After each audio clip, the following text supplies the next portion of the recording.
All right. Hey, Joe, tell us about the draped dog tag on the ear of the German Shepherd. Okay, so I initially met Cross-Eyed Jimmy. He's a November dog, and it turns out that he was in the sandbox for 8 years as an explosive detection canine.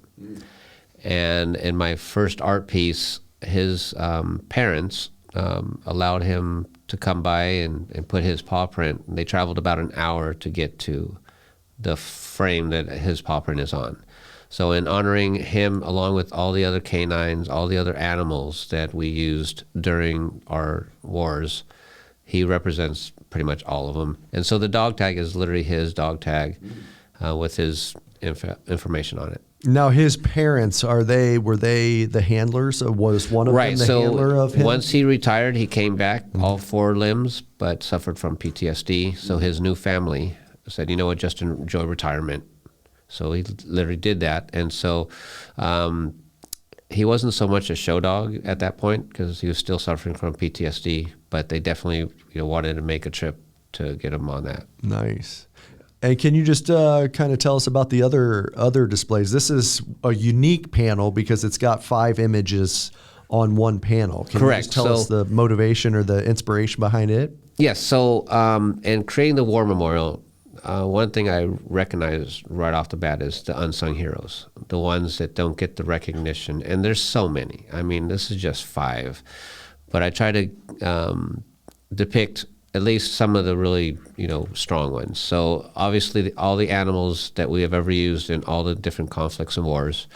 The top image is of a POW, and actually it also represents all the Filipinos that were ever in the service. The screws for that one were installed by Filipinos of service. And then Marie Delapo, the granddaughter of the first Filipino enlisted, who enlisted in 1903, served in the World War I, and then ended up being captured in World War II. That's why it has a dual purpose and meaning. Mm-hmm. Then we have the Tuskegee Airmen, and that was pretty straightforward. Just the idea, I got my African-American brothers and sisters to install screws in that particular image, and then the Navajo code talkers, which is a very obscure image, and you really have to kind of look at it a little bit deeper, and that's what I want. Mm-hmm. I want people to look at it and question it, and like, what is this about? Because unfortunately, everything gets passed, and unless you open up dialogue, then it never gets discussed. So this way, people kind of look at it and say, okay, what is this about? And then you kind of educate, mm-hmm. and that was the purpose behind that. And then the final image is the nurses that actually represent all women of all the armed forces and all of our history as a military force. Mm-hmm. And it's interesting that this image, to me, it almost represents the image of Michelangelo's Pieta, mm-hmm. where the Virgin Mary is holding Jesus. And so it just, again, trying to capture as many as the ideas that there's service members out there that will go unseen, and until we bring them to light, then they'll stay that way. So this one is very important. It's just to bring attention to the unsung heroes. Well, and with your background as a Filipino yourself, I would imagine the POW image that you created had a significant meaning to you as well. Can you dive into that a little bit? Yes. Well, again, I have a very interesting history myself because I was born in the Philippines, abandoned when I was a month into an orphanage, and then adopted by an Italian-American family because my dad was stationed in the Philippines. So I have more marinara sauce in my blood than rice in my belly. Okay. And I will hold true to that.